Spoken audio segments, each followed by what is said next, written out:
DJ Ferris. The Chicago, nigga. It's the real one. Hit me. Only one is pulling shit the fuck up. Let's get sports talk. Now they got Cam Newton, who could be a dark horse MVP candidate, and there are a couple questions here about perhaps sleeper candidates for the MVP. We got B. Curtis 112 says, who's your sleeper MVP candidate this season? He said, I'm on the Stafford train. And then we got another one from Jacob Schnur, who says, how good will Josh Allen be this year? He's a long shot MVP if he can clear up the accuracy. So what do you guys think? Let's think long shot MVPs, because everyone can pick the Lamar Jacksons, the Patrick Mahomes, players like that, Russell Wilson. But what about the longer shots? And I'm looking here. Matt Stafford's currently got like plus 4,000 MVP odds. That's tied for 12th with Jimmy G. You got Baker Mayfield right there with him. You got Big Ben there right there with him in that little cluster. So what do you guys think? Think long shot MVP, Chris. I'll start with you. Okay, yeah, I mean, this is, we got to remember, it's kind of a team award too, right? Like Matthew Stafford, I think is going to be Yes, if Matthew Stafford come out like he did last season before he got hurt, and he have his team winning, he could be in that race. It depends on how your team is playing. If your team is successful, you potentially could get that award. Bet. I'm going to bet he plays on an MVP level this year. It's a big year. They got some talent around him. It's his second year in that system. But my big thing I would just go is that team going to be good enough that we're going to consider him an MVP? I would say probably not.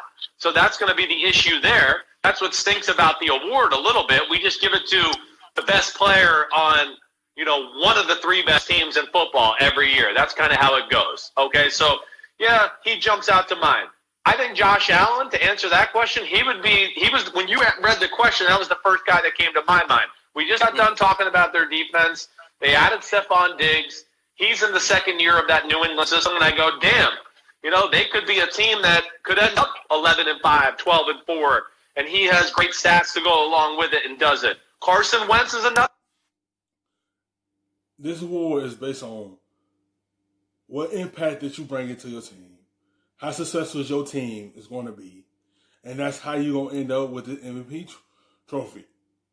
If you got your team either on top of the division, either in the playoffs, either having the success, that's how you're going to win the award.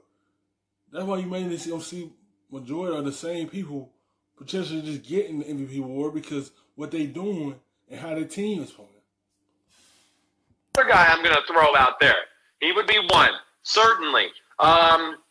Trying to think if anybody else jumps out to me. I mean, maybe Russell Wilson could get a vote this year. That would be nice.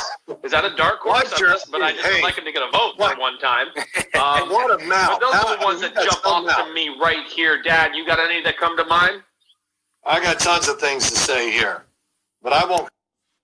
Yes, Russell Wilson should be in that conversation because how he carried his team and have him in a playoff year in, year out, he put that team on his back, and he don't have an offensive line that protect him. You look at he the one creating the plays and keeping the plays alive, and the one that's helping that offense go and helping Seattle stay on top. He put in the work, and he don't get considered in that MVP conversation. Curse when I say it. I'll save that for when we play, some competitive games against each other and whatever. Okay, Matthew Stafford can't win it. You know why? Did we lose, Christopher?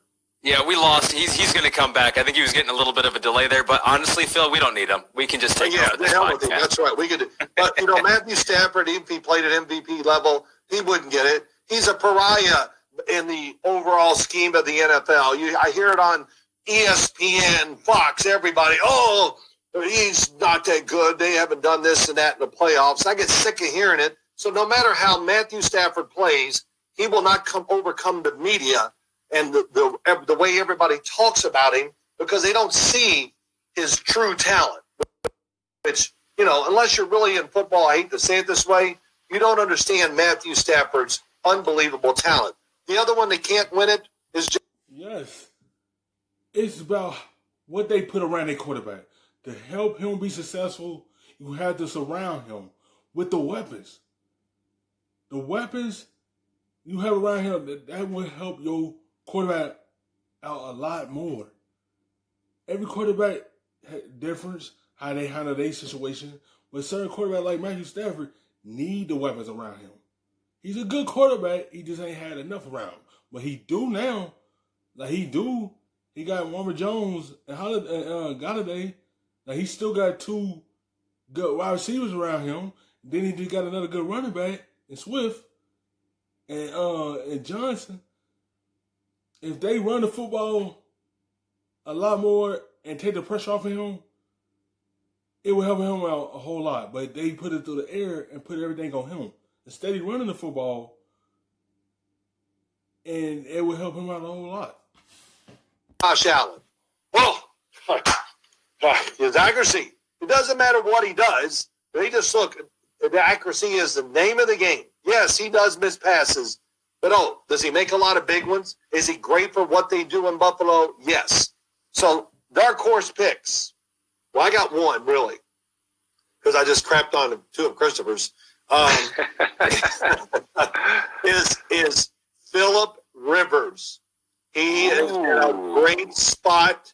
Now, I heard you talking earlier, if the secondary is there for them. You know why Phillip Rivers can? He's a dark horse. You know why? He's playing in a dome. He's behind a good offensive line. That will help him out a whole lot as well.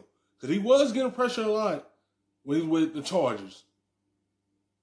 Some of that was his fault and some of it wasn't. It's depending on what you had in front of you protecting you. And now he is behind one of the best offensive line in the NFL. So he got good protection. Now they going to see if it was him or it was the offensive line that caused no interceptions. But he can win an MVP if he do a comeback this season and bounce back from the year he had before and turn around and have a good year with the Colts.